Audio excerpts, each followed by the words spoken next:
Songbirds, such as robins, leave stuff behind. What you can do with this, especially once it dries out, you can pick it apart and see what kind of insects, berries and the animals consumed.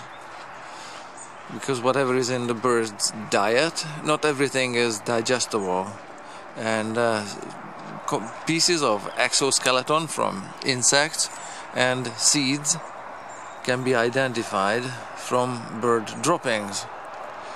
If you want to find out more about the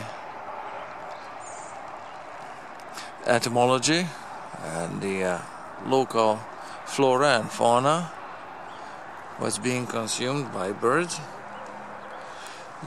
you have to look at bird droppings, and unless you look, you don't know shit.